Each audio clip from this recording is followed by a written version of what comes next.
Não se assuste que eu não vou ler tudo isso aqui. Não se assuste, porque se eu ler meu discurso, Josué, eu vou destoar de todas as pessoas que falaram aqui, curto e rápido. Eu só queria, primeiro, começar lembrando a vocês duas coisas. Muitas vezes a gente levanta de manhã e a gente pensa que o mundo está acabando, pelo tipo de notícia que você lê. E, de repente, você vai se inteirar realmente do que aconteceu. Não aconteceu as coisas graves que muitas vezes são divulgadas e deixam uma parte da sociedade em pânico. Eu fui para o Japão no final de semana participar do G7. Fizemos mais bilaterais num dia do que outro presidente fez em 4 anos. Conversamos com 10 países e 2 no sábado, 10 no domingo. A perspectiva com relação ao Brasil é muito maior do que aquela, Celso, que a gente teve no primeiro mandato. As pessoas estão depositando muita expectativa no Brasil, muita vontade de fazer reuniões empresariais. Alckmin, eu acho que o ano que vem é a sua vez de colocar, sabe, o Brasil embaixo do braço e sair pelo mundo vendendo os projetos que a gente tem na tentativa de construir parceria. Eu comecei falando da empresa porque eu cheguei da segunda-feira, não fui trabalhar. Fui trabalhar hoje. Quando eu pego a imprensa que a minha assessoria me dá, normalmente o assessor só dá notícia ruim. Eu pego o noticiário, a impressão que eu tive, achei que o mundo tinha acabado. Lula foi derrotado pelo Congresso, acaba-se o ministério disso, acaba-se o ministério daquilo. E eu fui ler, e o que estava acontecendo era a coisa mais normal. Até então, a gente estava mandando a visão de governo que nós queríamos. A comissão, no Congresso Nacional, resolveu mexer, coisa que é quase que impossível de mexer, sabe, na estrutura de governo, que é o governo que faz. E agora começou o jogo, agora nós vamos jogar, vamos conversar com o Congresso e vamos fazer a governança daquilo que a gente precisa fazer. O que a gente não pode é se assustar com a política. Eu vou repetir, toda vez que a sociedade se assusta com a política e ela começa a culpar a classe política, o resultado é infinitamente pior. Nós já tivemos lições. E é importante a gente lembrar, por pior que seja a política, é nela e com ela que tem as soluções dos bons, dos grandes e dos pequenos problemas desse país. A segunda coisa que eu queria falar para vocês é que vocês devem ter visto notícias nos jornais: o Brasil quer ajudar a Argentina, o Brasil quer ajudar a Argentina, o Brasil... Nós queremos a verdade. Mais do que querer ajudar a Argentina, a gente quer ajudar os exportadores brasileiros que exportam para a Argentina. Esse é o dado concreto. A China colocou 30 bilhões de dólares à disposição da Argentina para que os argentinos possam comprar os seus produtos. E não adianta reclamar para mim, para dizer, olha, mas estão comprando produto chinês e não o nosso.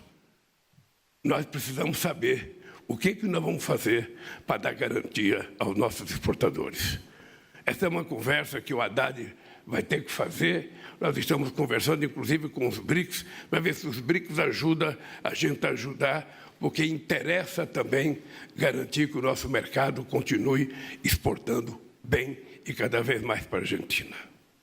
A terceira coisa que eu queria dizer para vocês é que eu não voltaria a ser presidente da República do Brasil para ser menor do que eu fui em 2 mandatos. Não tenha ilusão. Eu votei para a presidência da República porque eu acredito que é possível a gente recuperar esse país. Esse país tem que voltar a crescer economicamente, o povo tem que voltar a comer 3 vezes por dia, o povo tem que voltar a estudar, nós precisamos fazer mais universidade, mais escolas técnicas, melhorar o ensino fundamental, e tudo isso o Haddad sabe. Eu não vejo como gasto, eu vejo como investimento necessário para que a gente possa ter competitividade a nível internacional. Isso é importante a gente ter claro, porque todo mundo aqui sabe, e às vezes a gente quer fingir que não sabe, Quando eu deixei a presidência em 2010, está aqui o presidente da CNI, ele sabe que a indústria automobilística brasileira tinha uma previsão de produzir 6 milhões de carros em 2015. Nós estamos em 2023, Suplicy, e a indústria automobilística brasileira acho que não está produzindo mais 2 milhões de carros. E nós sabemos que 60% dos carros vendidos no ano passado foram vendidos à vista, porque não tem política de crédito para financiar. E a classe média baixa não está comprando mais carro, porque um carro popular de R$90 mil não é mais popular, já é um carro de classe média. Então, é esse país que nós temos que consertar. Eu estava vendo um dado aqui, Haddad, em 2021, a indústria da construção gerou 377 bilhões de dólares em obras ou serviços na construção e também nas incorporações. Esse valor é 33% menor do que foi reajustado em 2014. 33% menor do que foi em 2014. Se a gente pegar a geração de emprego, é a mesma coisa. Se a gente pegar a massa salarial, é a mesma coisa. Então, o que é que nós temos que compreender?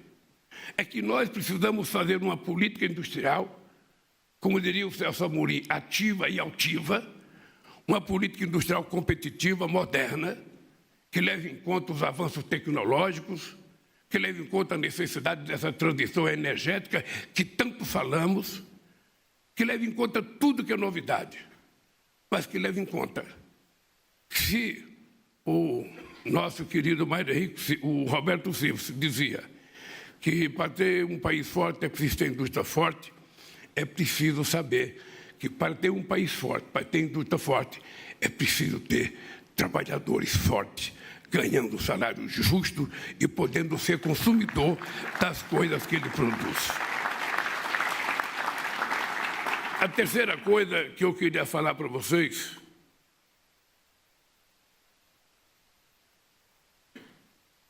é que tem muita gente que fala em crescimento de política industrial, desenvolvimento industrial, e relega a um lugar muito secundário o agronegócio, a exportação de commodities. É importante saber que a gente quer que a indústria brasileira cresça, mas a gente quer que a nossa exportação de commodities continue crescendo. A gente quer que o nosso agronegócio continue crescendo, porque é importante a gente ter em conta que o Brasil precisa também de ser exportador cada vez mais de grãos, cada vez mais de carne, cada vez mais das coisas que nós sabemos produzir. E isso não atrapalha a indústria. Até porque, para o agronegócio ser mais produtivo, ser mais competitivo, vai ter que comprar mais máquinas, vai ter que ter mais acesso a ciência e tecnologia. É porque, às vezes, eu vejo as pessoas olhar com certo desprezo a questão da agricultura, do agronegócio, sem levar em conta quanto de tecnologia tem num grão de soja, quanto de investimento genético tem num frango, ou tem num boi que antigamente demorava 48 meses para matar e hoje se mata com 15 meses. Então, é preciso que a gente tenha clareza que o Brasil precisa de tudo. E nós votamos para fazer esse quase tudo, e nós só temos 1.200 dias de governo, Haddad. Pacheco, por favor, apresse as votações, porque o trem está apitando. Eu acho, Josué, primeiro, a minha alegria de você ser o presidente da Fiesp. Eu acho que a Fiesp, eu que conheci muitos presidentes da Fiesp, desde o primeiro, em 1975, até hoje, e eu posso te dizer uma coisa, a Fiesp precisava de um empresário do teu tipo. Um cara moderno, um cara corajoso, um cara que tem a vida dentro da empresa. Você herdou do teu pai a coisa mais sagrada, como tem que ter caráter. Então, eu acho que os empresários de São Paulo e os empresários brasileiros vão ganhar muito com a tua presidência. Eu não vou falar aqui da política de juros. Eu não vou falar, porque quando eu era presidente da República, que eu indicava o meu presidente do Banco Central, a Fiesp vivia toda a reunião do cupom, a Fiesp virava manchete de jornal criticando a política de juros. Toda. Então, veja, eu agora não indiquei o presidente do Banco Central, eu já fiz crítica, mas nesse país em que o mercado financeiro tomou conta no lugar da indústria, um presidente da República não pode nem criticar o presidente do Banco Central, que ele está influenciando na economia. E eu quero dizer aqui dentro da Fiesp, é uma excrescência, nos dias de hoje, a taxa de juros ser 13,75. É uma excrescência para esse país. O país não merece isso. Vocês estão lembrados, na crise de 2008, o papel que o BNDES assumiu na recuperação da economia desse país?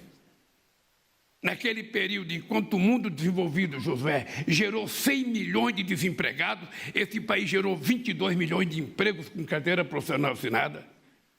Vocês estão assinada a quantidade de bilhões de reais que o BNDES jogou na indústria, porque a gente sabia que era preciso salvar esse país.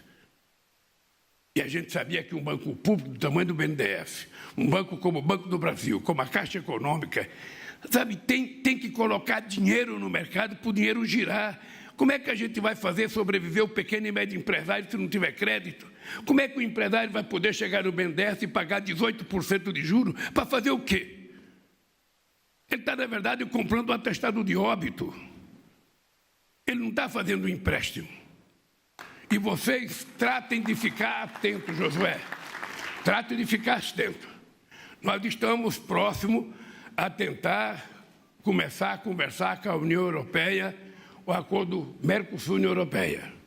É importante vocês saberem que uma das coisas mais importantes que eles querem de nós é que a gente ceda às compras governamentais. E nós não vamos ceder às compras governamentais, porque a gente vai matar a possibilidade do crescimento da pequena e média empresa brasileira. As compras governamentais é um instrumento de política industrial que a gente não vai abrir mão. A gente vai demorar um pouco mais para fazer o acordo, tudo bem. Mas da mesma forma que a França defende, sabe, de forma ardente, muito fervorosa, os seus produtos agrícolas, o seu vinho, nós vamos defender a nossa pequena indústria nessa negociação. Então, eu queria, companheiros e companheiros empresários, companheiras e companheiros empresários, eu só queria que vocês ficassem atentos ao seguinte: nós não temos o direito de errar. Eu vou dizer a mesma frase que eu dizia em 2003. Nós não temos o direito de errar. Qualquer um pode errar nesse país. Nós não vamos errar, porque nós vamos fazer tudo o que tiver que ser feito. Porque, na nossa opinião, o povo pobre, que muitas vezes é tratado com desprezo, é, na verdade, um grande ativo desse país. E que, se ele estiver comendo, se vestindo, estudando, ele vai virar a pequena classe média ou a classe média baixa, que vai virar o grande consumidor desse país. Eu só queria pedir para vocês, ajudem-nos a ajudar vocês. Porque se vocês crescerem, o país cresce, o trabalhador cresce e nós venceremos. Muito obrigado.